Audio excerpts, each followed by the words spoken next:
solve some problems based on electric flux.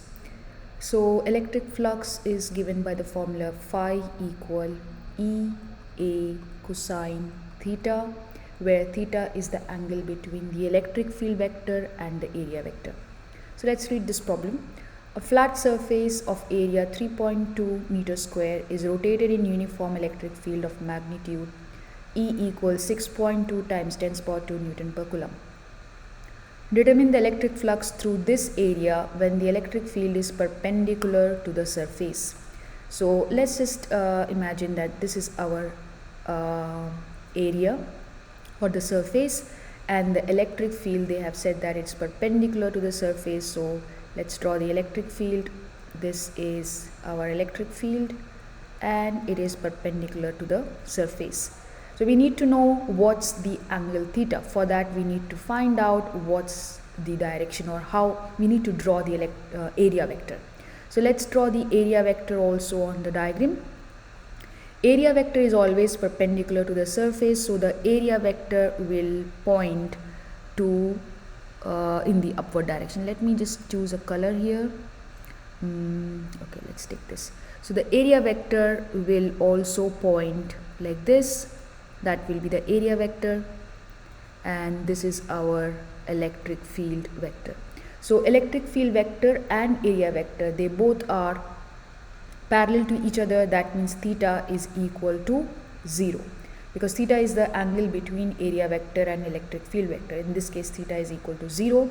So we can write phi is equal to E is 6.2 times 10 to the power 2 times area is given to us as 3.2 times cosine 0.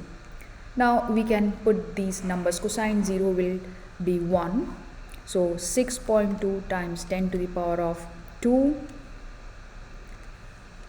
times 3.2, that gives us the answer as 1984, and we can put the unit for it, which is Newton meter square per Coulomb.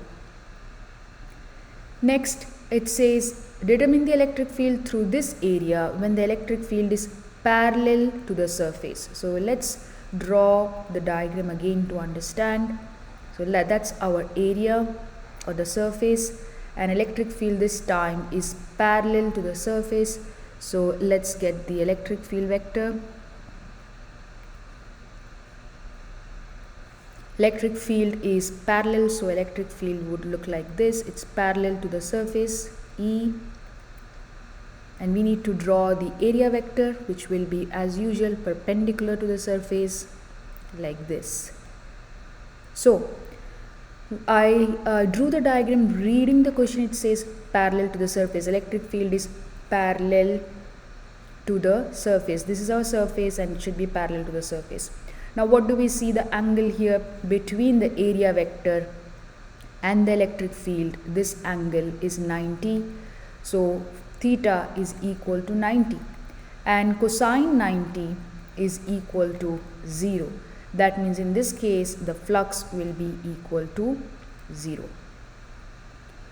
Next, determine the electric flux through this area when the electric field is perpendicular to the area vector. So this is another way of writing the question. So here you can see it's saying perpendicular to the area vector.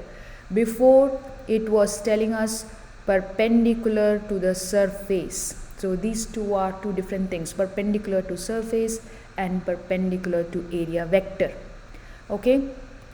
So now again, if we draw, if you want to visualize it, this is our surface, and because the question is talking about area vector, perpendicular electric field is perpendicular to area vector. So let's draw the area vector. Let me use the same color as I have used before. So let's draw the area vector. Area vector is always perpendicular to the surface. That's our area vector. Now this time electric field is perpendicular to the area vector. That means it should be like this. Okay, because it is, if we draw it like this, then it will be perpendicular to the area vector, and theta is equal to 90. That means cosine 90 will give us 0. So the flux will be 0. So now what we need to understand is that to read the question carefully, if it says perpendicular to the surface, we can see that angle is 0. If it says perpendicular to the area vector, if electric field is perpendicular to the area vector, angle is 90 and the flux becomes 0. Okay, so in the first case, when it's perpendicular to the surface, we get maximum flux. When it says perpendicular to the area vector, we get minimum flux. So we have to be careful when we read the question. Next, it says electric flux through this area when electric field is parallel to the area vector. So let me use this highlighter as usual to match it. So this is saying parallel to the area vector. Okay, so let's draw it. We have got the surface here. That's our surface. And we'll draw the area vector, always perpendicular to the surface. It says the electric field is parallel to the area vector. So our area vector and electric field should point in the same direction. Okay, let me use the color which I used for electric field, which is green color, just to understand the difference.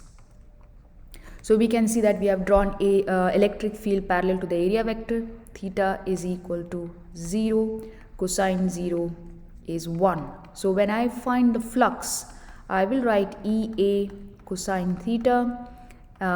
E is 6.2 times 10 to the power 2 times 3.2 times cosine 0, and that will come out as the same answer which we got for first part, which is 1984 Newton meter square per coulomb.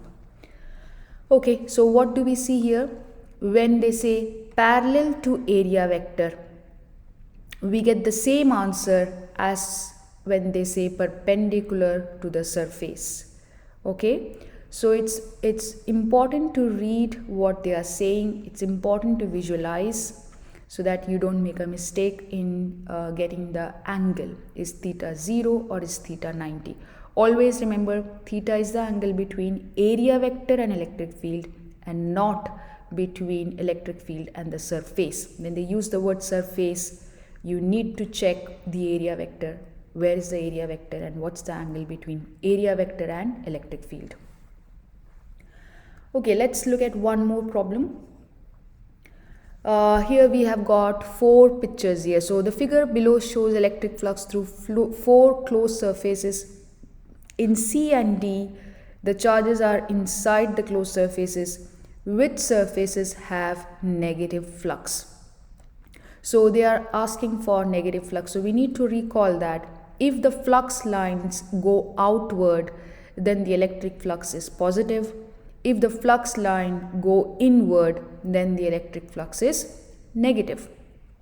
Okay, now if we look at A, in A the charge is outside, so you can see the flux lines are entering and exiting. So the total flux in A is equal to 0. In B also the flux will be, the electric flux, the flux for this surface will be 0 because the field lines enter and they exit, the charge is outside. For C, the charge which is inside is positive, so electric field lines are going outward. That means the flux for C is positive because the field lines are going outwards.